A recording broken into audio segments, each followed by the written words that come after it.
Tasavvur qiling, siz yo'ldasiz, do'stlaringiz bilan suhbatlashib ketyapsiz.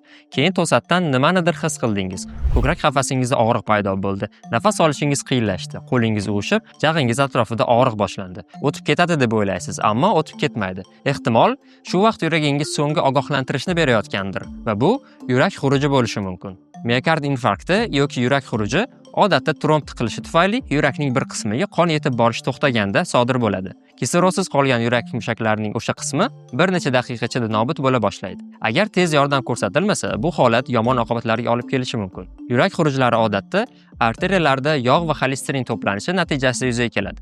Arteriyalar tiqilib qolishi natijasida yetarlicha qon yetib bormaydi va kislorod tanqisligi yuzaga keladi. Buning eng tarqalgan belgisi ko'krak qafasidagi og'riq, ammo ayollar va qandli diabetga chalinganlar uchun bu belgilar yashirin ketishi mumkin. Ko'ngil aynishi, terlash, bosh aylanishi, nafas qisishi, jag', orqa yoki chap qo'lda og'riq. Agar siz ushbu alomatlarni sezsangiz, hatto ular ahamiyatsiz tuyulsa ham, zudlik bilan tez yordamga qo'ng'iroq qiling. O'zbekistonda yurak kasalliklari o'limga olib boruvchi asosiy sabablardan biridir. Har yili minglab odamlar shifoxonaga yetib bormasdan avval yurak xurujidan vafot etishadi. Yaxshi tomoni shundaki, siz ushbu xavf-xatarlarni kamaytirishingiz mumkin. Qanday qilib deysizmi? Chekishni tashlang, qon bosimi, qandli diabet va xolesterin miqdorini nazorat qiling. Qovurilgan va yog'li taomlarni kamroq iste'mol qiling. Muntazam ravishda kuniga atiga 30 daqiqa bo'lsa ham jismoniy mashq qiling. Va agar qachondir yurak xurujiga shubha qilsangiz, kutib o'tirmang. Qancha tez harakat qilsangiz, shuncha ko'p yurak mushaklarini saqlab qolasiz. Yurak xuruji